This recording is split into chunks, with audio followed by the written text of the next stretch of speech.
You know, I started to have some faith in the PlayStation community after one of the biggest pony, acknowledged that Microsoft are having games after games after games. After game after game. That's going to be Microsoft at their strongest, regardless of whether, Microsoft is going to have such insane output. Phil Spencer just said in their interview, yeah, we're going to have so many games, we're going to have to do showcases more frequently. Think about that. How Sony combat that? I don't know.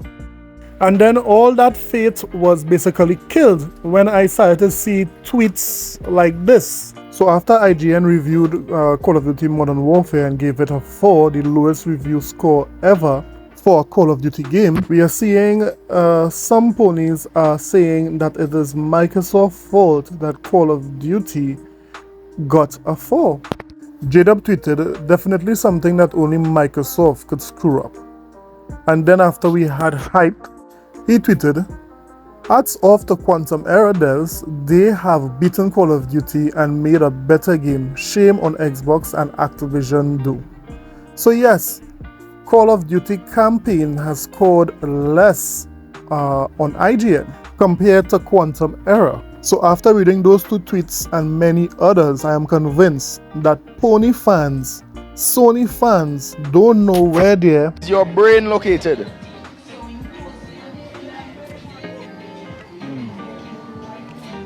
That one the puzzle my brain still. Yeah, me not telling a lie. Me not telling a lie. So let's talk about how the gaming media has a clear bias against Microsoft and how Sony fans will continue to be dishonest and be ponies. Let's talk about it. This is a sickness! Let's get it. So before we start the main topic, let's look at two smaller topics. If you're an Xbox employee, you normally get Game Pass for free. But Microsoft made a policy recently that they said that they are going to, not take away the completely free Game Pass and just, charge their employees a little less than the public is paying for Game Pass. Now, most of the employees, of course, did not like that. And of course, the ponies made this into a big situation.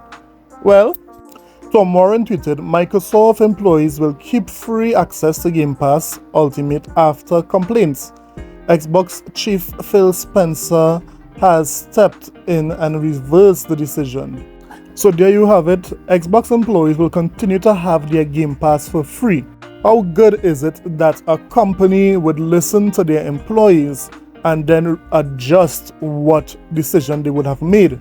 Unlike Sony, who is kicking their veteran employees out like mere dogs, even taking away their shares and not even giving, in some cases, their severance. Next up, we have Baldur's Gate coming to Xbox in 2023. We know that Baldur's Gate is one of the most highly rated games in 2023. And we know that they had some issues with the Series S version of Baldur's Gate, not being able to get, the split screen and so forth in that version. After they found a way to move forward, no doubt they did assure us that Baldur's Gate would be coming in 2023. Well, we just got some, more information regarding that Baldur's Gate will be coming in 2023. As a matter of fact, some persons are saying it is even coming on the 6th of December. Yes, the 6th of December, Baldur's Gate will be released on the Xbox Series console. Now, this is some big news because, for one, ponies have been saying that Baldur's Gate was an exclusive to PlayStation.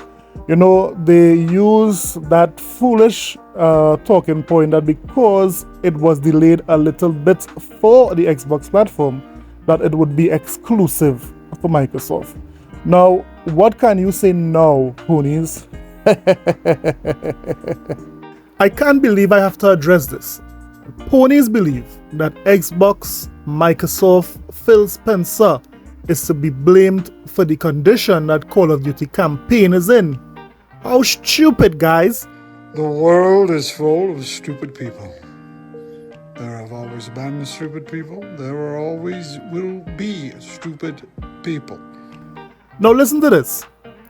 Microsoft acquired Activision Blizzard on October the 13th. Prior to that, Xbox, Phil Spencer, Microsoft had no control of Activision Blizzard. That was Bobby Kotick's job. To be honest, I expect ponies to say something like that because at the end of the day, a pony have to pony. Stop the pony up. But I expect more from gaming websites who should not be biased towards any one of the platforms. Now they are saying that Microsoft is to blame for certain things that are happening in Call of Duty. Now this is crazy to me how the gaming media continues to show their bias for Sony. But then again, we have the review of Call of Duty by the #1 review site, I'm guessing, IGN. And they gave Call of Duty a 4 out of 10. Now that's a terrible score in all aspects. And a matter of fact, it's the worst reviewed Call of Duty ever when it comes to the campaign. Now, one of the negatives to this game, according to IGN, is that this game is only 4 to 5 hours long. So it appears that IGN is saying that a longer Call of Duty campaign means a better Call of Duty campaign. But guys, wouldn't it look bad if IGN knew that persons who buy Call of Duty don't really buy it to play the campaign? Wouldn't it look bad if IGN have data to prove that persons who buy Call of Duty don't typically play the campaign, only the multiplayer? Wouldn't that look bad? According to IGN, reports say most players finish less than half of the Call of Duty campaign. This is an article written in 2018. Gotcha. Gotcha. Now, IGN themselves had the data. They said in 2018 that there are even some Call of Duty games where the average completion rate is 4%. 4%, guys. So why would IGN review a game having this data and then score a game based on knowing that the developers also have this data and would not have put in that amount of time in the campaign? IGN, I'm seeing you. Now, wouldn't it look bad if IGN also knew that the typical runtime for a Call of Duty game is around the 4-hour mark? Wouldn't that look bad if, the majority of Call of Duty lasts between 4 to 5 hours? Call of Duty WW2, that campaign lasts 4 hours and 31 minutes. Now look at this one, Call of Duty Modern Warfare 2. That campaign lasts 4 hours and 37 minutes. And last but not least, Call of Duty Modern Warfare 3 campaign lasts about 4 hours. So what are you telling me here? That an island boy with 2x4 technology have more research and skills than IGN? Is that what you're trying to tell me? But you know what's the icing on the cake? The reviewer, Simon Cardy, is known for being a PlayStation fan. Yes, he typically reviews PlayStation games. Let's say 70% of the games he reviews and give excellent scores, let's say 8s, 9s, and 10s, are PlayStation games. You don't believe me? Take a look at this. He reviewed Spider-Man 2, giving it a good score. He reviewed Horizon Forbidden West, Burning Shores. He also reviewed Horizon Call of the Mountain, giving it a good score. He reviewed the entire Last of Us series. He reviewed God of War Ragnarok, giving it a superb score. He reviewed Horizon Forbidden West.